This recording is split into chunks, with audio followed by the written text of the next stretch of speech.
very popular topic in Agile continues to be scaling. And right now I am joined by Em Campbell-Pretty. Thank you for being here. Thank you for having me, Dave. And a very fine, safe fellow. Just Thank kidding. you. You are a safe fellow. I am a safe fellow. Despite the gender insensitivity, it is a very impressive thing. So I have a few friends that have decided I'm actually a fellow S. Fellow S. Yes. So if you could address me appropriately. So what does that actually mean? What is that? It's recognition from Dean and the folks at Scaled Agile for the work I've done in the space over the last 5-6 years. Okay. So for contributions to the framework and talking and blogging, and I wrote a book. We'll get to the book in a second. Let's talk about your talk. Oh, what, you want to do the book? No, do it your way. It's live. We can do whatever we want. We're doing it your way. All right, so you had a talk yesterday called On Track, the Art, all capital letters, yes, which is a subtle joke, of avoiding a train, another subtle joke, wreck, right? It was very subtle. Thank you, Dave, for clarifying that. I just want to make sure for the folks that can't see my terrible handwriting. So the whole thing was about how to plan release trains? Yeah, how to succeed with Agile Release Trains. Okay. So I've been doing this a long time. I've seen a lot of interesting things. A lot of trains skip the track? Yes, okay. And I have the great pleasure on occasion of being invited into organisations to help them understand why their train is leaning to the side and what's going on. And obviously, the framework's got a lot of information in it, but I like to give people really practical stuff. So we were talking about practical tips and real life traps when it comes to launching awesome Agile release trains. So what is, for the folks that aren't super deep with SAFe and they don't know what a release train is? Yes. Because I hear people now using that language even if they're not doing SAFe. Okay. So what is it? So, team of Agile teams. Okay. So if I like to think of it, the Agile team, a cross-functional team with a shared mission, right? Okay. Agile Release Train, team of Agile teams with a shared mission. Okay. So they're all working towards one product or one outcome or one giant release. Yep. And they have to coordinate a lot of work, which is always complex. Yes. And in this case, they're doing some planning up front to figure out how to coordinate as they iterate towards the final solution, right? Yeah. So if you've got lots of teams that have to work together, right? Not random teams that happen to work together. Teams that have to work together. So you might be working on the same product line, value stream, customer outcome, and we also see instances where it's just a big complex application. So you don't want everyone stepping on each other's toes. So what SAFe does with the Agile Release Train is we do what I would call mid-range planning, not unlike release planning construct in Scrum. So we're planning on an 8 or 10 or 12 week cadence so that we can line up those dependencies across the teams. And really most of that planning event is lining up those dependencies and flushing out as much as we can in terms of risk and clarity and what have you, and then they sprint. And they're checking in, I'm assuming they're checking in along the way. Oh, absolutely. So they're Agile teams. So they're ideally they're high-performing Agile teams. Of course, a lot of the time we're starting in the enterprise context. So and there's a couple and that team. So and maybe they're not even Agile to begin with. So there's a whole raft of different scenarios in which we see SAFe play out. What I've found, certainly my experience, is SAFe is a really great way to introduce what I would call good Agile and good Agile technical practice into organisations, because we onboard them with Scrum primarily, some Cambell maybe, but mainly Scrum, and we take our thinking around code practices from XP. So compared to sort of my Agile introductions prior to SAFe, I didn't feel that there was a very strong you must actually produce high quality products using software craftsmanship style thinking. And that for me has been really quite powerful in how SAFe makes a difference, because we start to look at how does the whole team of teams deliver better. And then of course that drives the whole DevOps conversation. So All right. So one question I get asked a lot in class, people want to know how to deal with dependencies, especially across teams. Yes. So is there, how would you describe the way that people who are doing this well manage that? Is it just conversations? Is there more to it than that? So conversations is definitely part of it. So in the 2-day planning event that we call the program increments or the time box planning event, right. What we're asking teams to do is talk to each other about their dependencies. And one of the things that certainly I encourage trains to do is actually do that handshake, right? So what I want you to do while you're in the room for 2 days is I want you to do the handshake, right? You understand what you need from that. And when you need it, and you're going to make the deal, right? Yeah. And then train's got a plan, so we think it can be done. Right. And for me, so SAFE would say that the train would have scrums once or twice a week. Generally, what I do, decided to take a leaf out of Woody's book, and I'm calling it "Turning Up the Good." Okay. But instead of so positive with it. It is great, isn't it? I love his messages. So take the scrums, and instead of once or twice a week, let's do every day. So we're taking what SAFE would call an art sync, so a scrum master and product owners, any other interested parties. Right. Every day, 15 minutes, surfacing whatever's going on, right? Fast feedback loops. So that's small almost batches like of a information. speedometer kind of. It's real time check-in on are you going to hit the thing or not? Absolutely, absolutely. So that's part of what I was talking about in the talk, right? How do you? Some of it was here's some really good advice that's in SAFE that no one listens to and you should. Here are some things that aren't in SAFE, maybe clearly enough, and if you do these, they're going to help you be more successful. And here are some things that are in SAFE that I think that you can turn up, and if we turn them up, we can take the train to the next level, like the daily art sync. Okay, so what is the most common, in the things that you see, what's the most common thing that people just don't do, that they should do if they want to be successful? I think there's two. Okay. So one is, Dean says, how do you do SAFE? You train everyone and launch trains. There's this really bizarre thing. Organisations go, I'm not training everyone. So just let me get this straight for a moment. We're going to take, 100-odd people, and we're going to take them from whatever they're doing now, and we're going to ask them to work differently. Yes. And we're not going to train them. We'll train the one guy. How did you know? I've heard that song. So, and I'm like, and then generally that's when I come into an organisation, they say, look at our train, and I go, ooh, did you train anybody? No. What did you think was going to happen? Seriously. You should put them on a real train with no training and tell them to drive it. Absolutely. Yeah.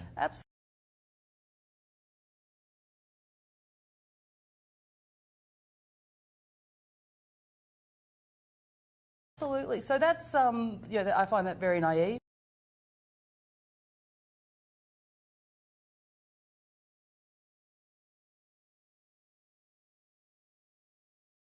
But really common pattern.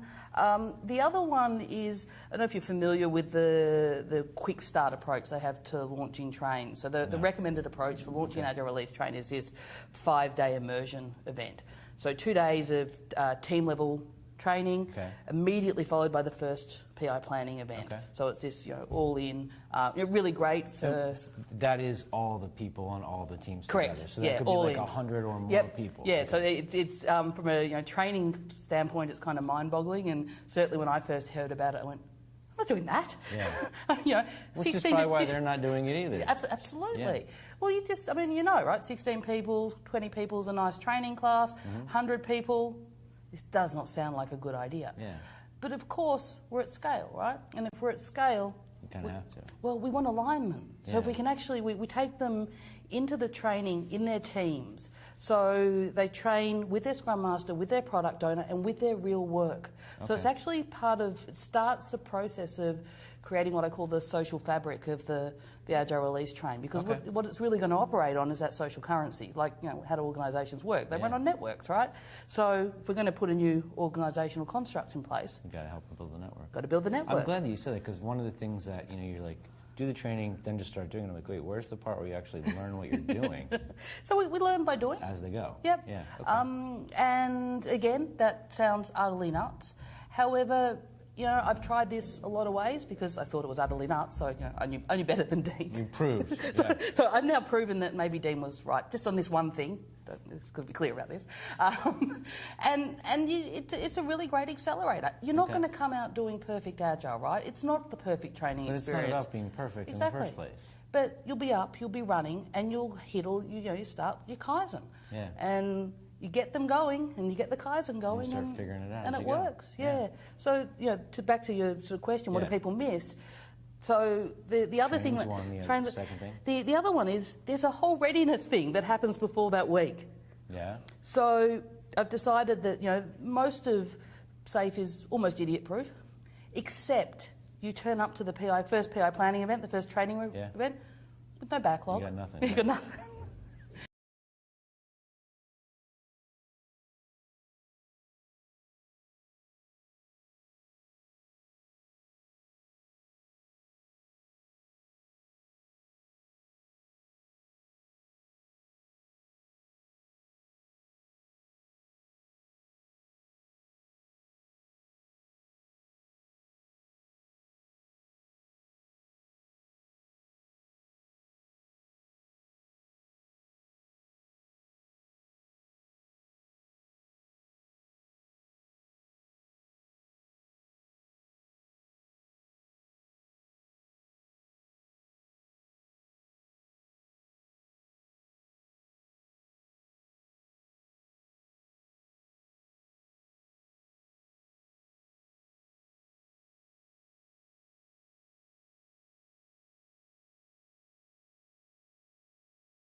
So the only thing I've ever seen go catastrophically wrong is people who went, I can launch in a week, and forgot that would actually require having, a backlog, maybe even a prioritised groom backlog. I don't know. Refined. Thank you. Sorry. Code of conduct violation. Folks in the UK, we meant to say refined. We did. I'm sorry.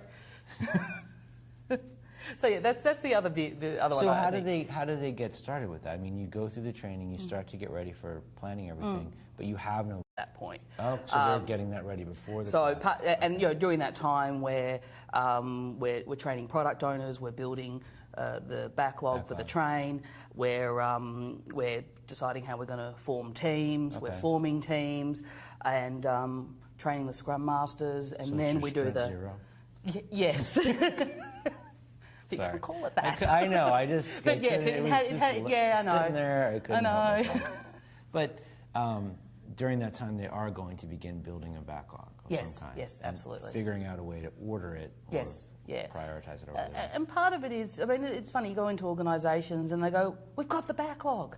I can remember a couple of years ago they had this lovely slide, and there was a lot of stuff on their slide, right? They had a year's worth of work there. And they'd led me down this path of going, it was all the really well-defined work, not necessarily agile, but defined. Yeah. And we got about 30 seconds into our first conversation about the content of that work. And I said, so tell me about this line item here. It's right there. Yeah, so as it turned out, there were a lot of lines on the piece of paper. Lots of words. Lots of words. But no content in any of it. And that's actually, again, really common. People go, I've got this massive amount of work to do, so I'm going to go Agile, and I'm going to do this Agile Release Train thing. but they don't actually know what the work is. It usually helps a little bit. Yeah. So is there a definition of ready that SAFe has that's sort of standardized, or is that? So there is, I think there's now some guidance around. I can remember seeing it. It's not particularly taught in the standard training. Okay. It was one of the tips I gave yesterday. You might be good at this, SAFe gig. I'm a CST. I'm not allowed to talk about Very good point. Hope no one's watching. Nothing just happened. Keep watching. Yeah, absolutely. Definition of ready is absolutely where I start with organisations, and I'll try to get them to think a little bit about what they've learned and what they think, and then I'll seed in some other stuff. I find it to be, to a degree, organisational specific. There'll be some stuff that's quite standard, but if you think every organisation's different, and depending on how you're funded and all that sort of stuff, there might be some different things you want to do. So part of, for me, getting that readiness going is we define that definition of ready for the work, and then I'll help them build a Kanban system that says this is how things come in, this is how we get to PI planning, and this is actually how we manage the work or visualise the work as it flows through the delivery. So I'll do that very, very early in the piece. So they start with a system that can start to move them. So when you say you're starting with the comment system, and I should know this, but I'm blanking on it. What's that? You got the whole David Anderson thing. We meet you where you are. We map that out. Yes. But what you're talking about, I'm assuming, and I could be wrong, is not we meet you where we are and map that out, but this is how we do things in Scaled Agile Framework. It's actually a merging of the two. Okay. So if you think about it, you've got to feed the train, and you never had a train before. So just your existing system isn't actually going to get you to where you need to be. However, if you just copy and paste the system as it is on Dean's website, that doesn't really go very well either. I had someone do that once. He looks at the cards on the wall. But a lot of people are looking for that. They want to be told, just do it this way, and they see the big picture and it looks really bitchin' and they want to do it. True. And look, it's good guidance, but if that's not how your organisation works, it's not going to be any help to you. So certainly when I work with organisations, we take a good half day just to step through. So we go back to, this is sort of where we need to get from here to here. Here's some guidance from SAFe that can inform our thinking. Now let's talk about what happens in your organisation. Do we have to do some sort of business casey thing? Do we have to ask somebody from legal stuff? Are there risk and compliance things that play in here, or is it all very simple and straightforward? Then we build the system that makes sense in that organisation's context. So that's something that I think is important, that I worry people don't get, like in the classes I teach, when they ask me questions about SAFe, is that they've seen the picture. And it seems, maybe you don't have this experience, but I feel like a lot of people come to it with the perception that what's in that picture, the guidance, this is the dogma of how we do it. And when I talk to Dean, it's never, that's never where we end up. I think certainly when they went 4.0 last year, the very big picture, I think, really started to drive that conversation. I was finding that people were saying, we looked at SAFe, but we can't do it. It's too big and complex for us, and we're only small. They're not that small. So there was something going on there. I think the refactoring that they've done with 4.5 helps with that. I think it starts to send a much clearer message around, no, this is a framework, and you start with, here's some 10 basic things that we call essential SAFe, and then let's just add what we need. It was always intended that way. I can go back to the very first classes I can remember Dean teaching, and he'd always say, start with the Agile Teams and just build up as we need to. And certainly, always the way I've done it. In fact, part of my contribution to the framework is saying, here's some other ways we could come at it, right? Here's some things that we might do a little bit differently. Cool. Okay. Well, thank you. I appreciate answering that. Now, last year we did an interview. We did. And you were talking about a book. I said I was going to write a book. And now you have shippable products. I do. It's a real book. Tribal Unity: Getting from Teams to Tribes by Creating a One-Team Culture. So. And it's an Amazon bestseller. It is. It's an Amazon #1 bestseller. All right. So tell us about the book. The book is really, I guess, some of the highlights of what I've learned and what I believe that's come out of my experience with Agile. So I'm very much of the belief it's about creating great teams and great teams of teams.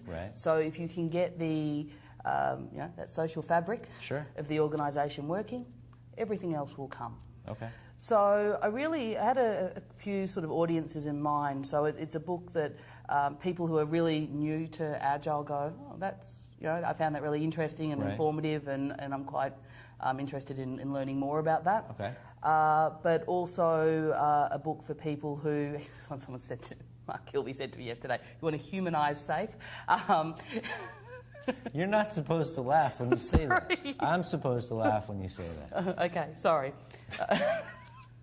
I thought it was funny. It is funny. Just teasing you. It is funny. So yes, it is. It's so part of my turning up the good style of SAFe is how do we add a lot of culture building. Okay. So it's a culture first approach to SAFe or scaling or any sort of team type environment, right? So this is not a software thing, it's not a hardware thing, it's not even really an agile thing, right? As far as I'm concerned, if you've got a team of teams, this is a way that you can build an awesome team of teams. If you head up a department, 50, 150 people, this stuff's going to help you build a gelled and strong department. So that's the premise of the book. So what are like one or two things somebody could do to help start to build this fabric? So my favourite is still a little bit where the title of the book came from. Okay. I have this activity I call Unity Hour. Okay. So when I do it with Agile teams, we do the first hour of every sprint, and when we've got multiple Agile teams working together, we've got everybody coming together. Right. And what we're doing with that hour is we're, most importantly, spending time together. Okay. So you might get a little bit of the management update stuff, but 5 minutes, right? Not a big deal. The key, the only mandatory agenda item is what we call a shout out in Australia. So it's an appreciation. So you've got this 100-odd people coming together, and if someone good on you, mate. Right? Yeah, good on you, mate. That? Yeah, working it in. Yeah, nice. So yeah, they just shout out in front of their friends and colleagues, how someone helped somebody else or one team supported another. So that's my only mandatory agenda item, and the rest of it evolves. Often someone will bake or someone will stop and get donuts on the way in. So there's a bit of food. More of a social thing. Yeah.